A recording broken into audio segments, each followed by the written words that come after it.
welcome back today as we begin finally diving into the laws that God gives his people. So we have spent the first 19 chapters, you could say leading up to this, but it's really not even that, because it's not that that's all a precursor to that. That is what is so important, is the Israelites, were freed out of slavery.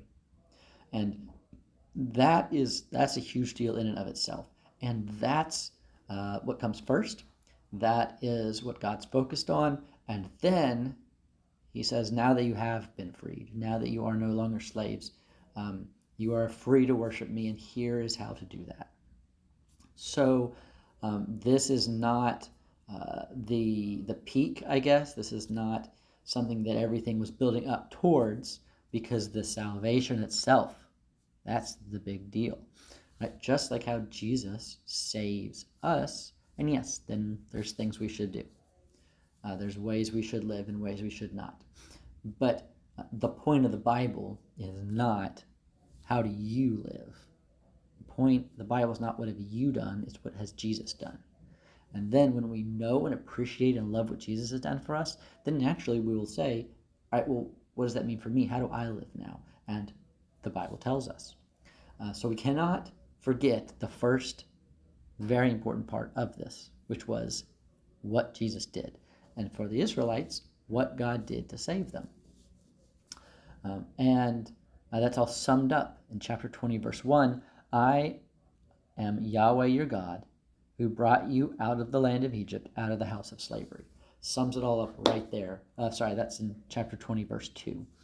And chapter 20, verse 2 kind of sums it all up as it goes into the commandments.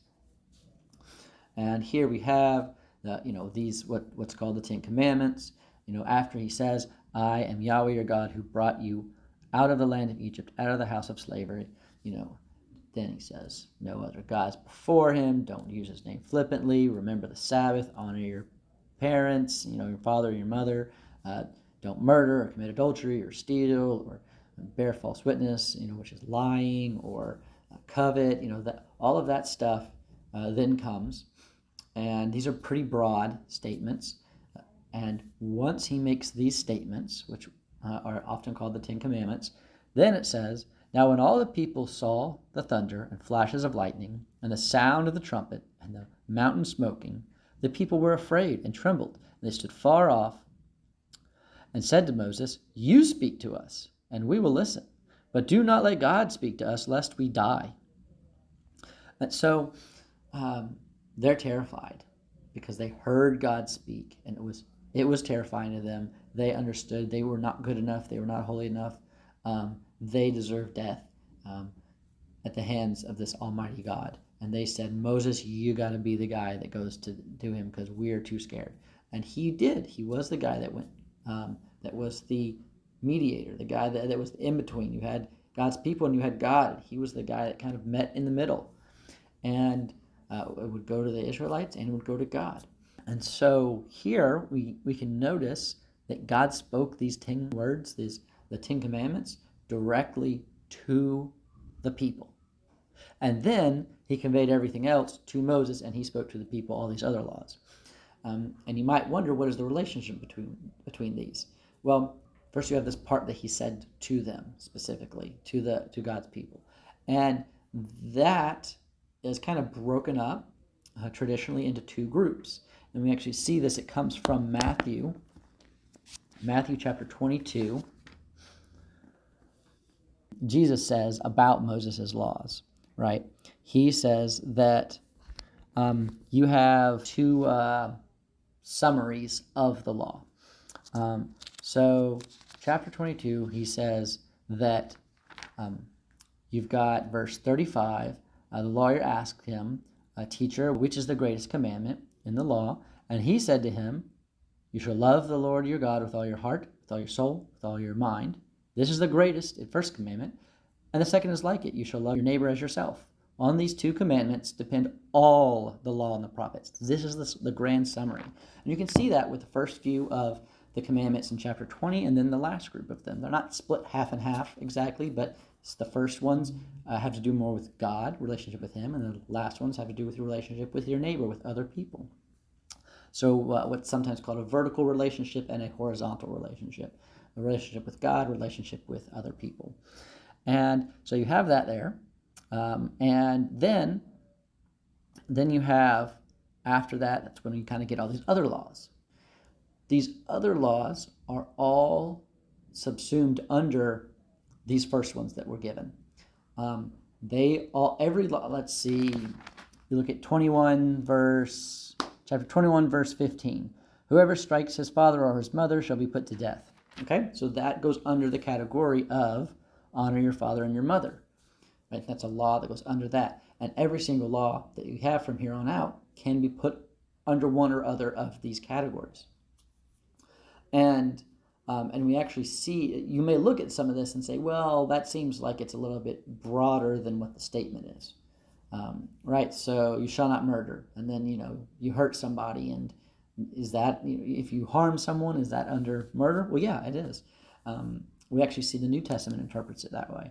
So you have, like, Jesus saying, you hate your brother even. Hating your brother, not even like touching him. Hating your brother, that's murder. How is that murder? It doesn't mean that's literally the same thing. He means if you understood, because Jesus is not trying to change the law. He's trying to help them understand the law. And they misunderstood it. They thought, okay, I didn't actually end anyone's life, so I'm good on that. And he says, no. That's when it says don't murder, it's talking about you look for the good of others rather than the harm. And Paul understands it that way too. We have a command here that says you shall not steal. What does Paul say? Paul says the one who's stealing, he doesn't say just stop stealing and then you're good. He says that the one who's stealing, you need to not just stop that, but you need to go get a job so then you have money to go help other people so that you can take care of others with the money you've got from your honest work. So it's not just don't do this one thing. It's actually you should not be taking from others. You should be giving. Right? And we can apply this with all of those commands. So these are much broader. He kind of gives in chapter 20, the way the command is given is giving you, you could say maybe a prime example, right? If you're supposed to not harm people, but care for them and look for their good, what's a prime example of not caring about your neighbor? What's a prime example of harming your neighbor? Murder. That's the law that is representative for this whole command of caring for others rather than harming them. That's why we have Jesus kind of translating it, saying, hey guys, here's what it means. He's not saying, when he says, you've heard it said, but I say to you, he's not saying it used to be this way and now I'm changing it this way. He's saying, here's what your understanding is. Here's what it's actually saying. So he's helping them understand what this right here, back in Moses' day, Exodus chapter 20, what it actually meant. And Paul does the same thing. So it's much more expansive than maybe you initially think by looking at it. But so in that way, all of these other laws that we're going to look at, they're going to be under the category of one or other of these laws. And so when we go and look through the rest of the laws, as we look in the rest of chapter 20, we look in chapter 21, and moving on to these different chapters, looking at these different laws, then we can see, if you want to take the time to look and see, all right, which law does this part go under? Which law does this one go under? They all go under one or another of them. And so when we start with chapter 20, verse 22, and Yahweh said to Moses, thus you shall say to the people of Israel, you have seen for yourselves that I have talked with you from heaven.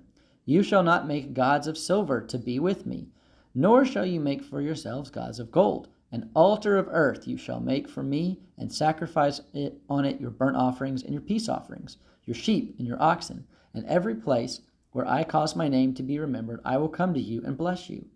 And so you see right here, this is talking about, we can go back where it says, chapter 20, verse 3, you shall have no other gods before me. You shall not make for yourself a carved image or any likeness of anything that is in heaven above or on the earth beneath or that is in the water under the earth. And that continues. So this is under that command. And this is where we get kind of different categories of law. So we have essentially three groups. You have, first of all, you've got the moral law, which is just, this is the law that is, I guess, most clear. So what's called the Ten Commandments, that's the moral law. We look at that, and for most of them, we pretty clearly agree, yeah, we still, okay, it said don't murder, and in the New Testament, we should not murder, right? It's really easy. It's clearly the same thing. Maybe the one exception to that would be an understanding of the Sabbath, but we'll go over that more when we get to Deuteronomy. So you may have this right here, this line, and maybe here's New Testament, New Testament. This line looks exactly the same. That's the moral law. In the Old Testament, New Testament, they look exactly the same. But you may also have this pink line here. Maybe that is, we have the moral law. What about the ceremonial law? So that's going to be like sacrificing animals, things like that. Maybe in the New Testament, that red doesn't show up very well, but you have that red line. Maybe it changes to red. Let's see. There we go.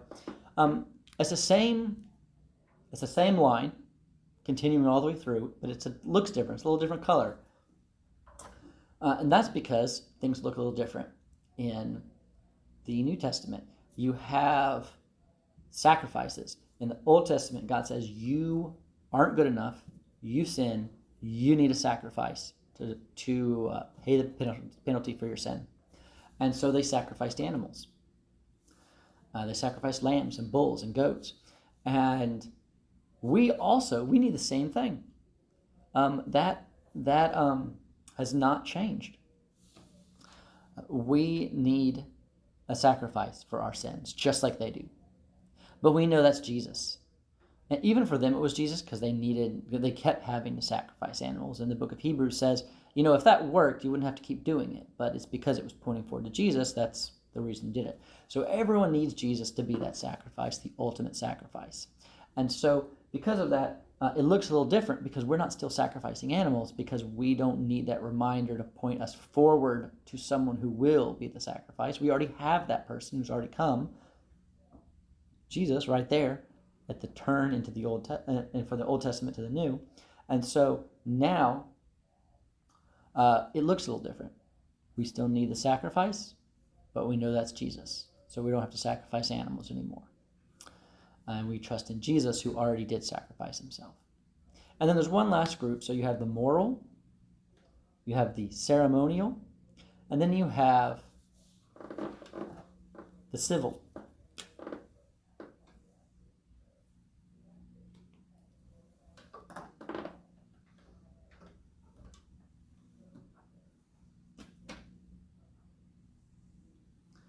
Now, again, it's the same line. Looks kind of different. Orange, black, looks a little bit different going from one to the other.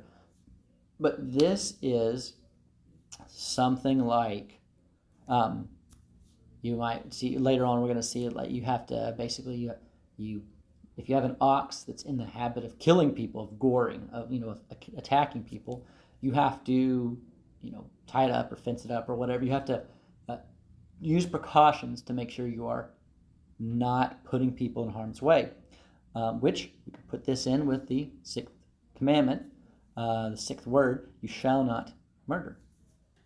So this, though, it might look a little different because, a lot of us don't have an ox in our backyard or even have a backyard. You live in an apartment. You definitely don't have a backyard or an ox to put in it.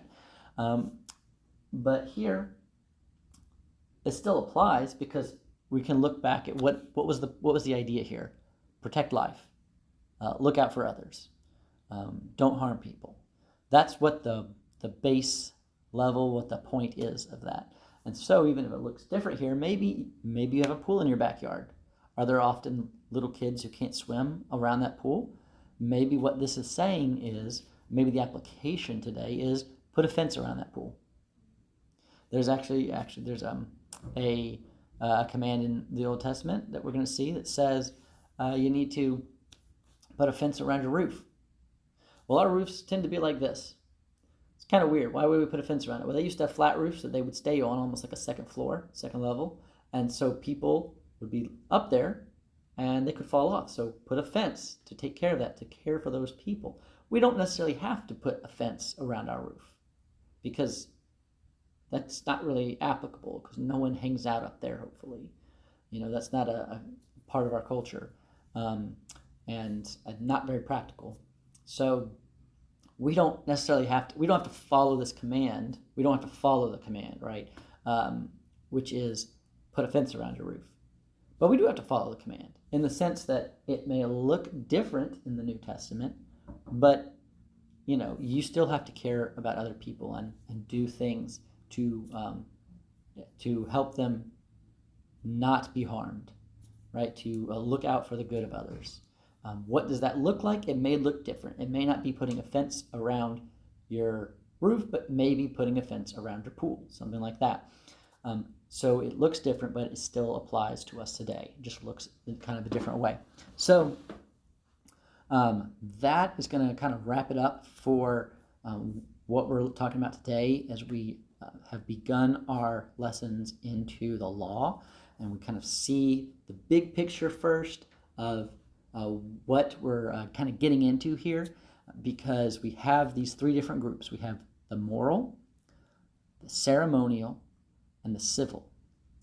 And the moral, it's easy. It makes sense. Like it looks exactly the same. The ceremonial, the stuff that is fulfilled in Jesus by the way that we still need it, but it's fulfilled in him. We still need a sacrifice, for example, but he is that sacrifice.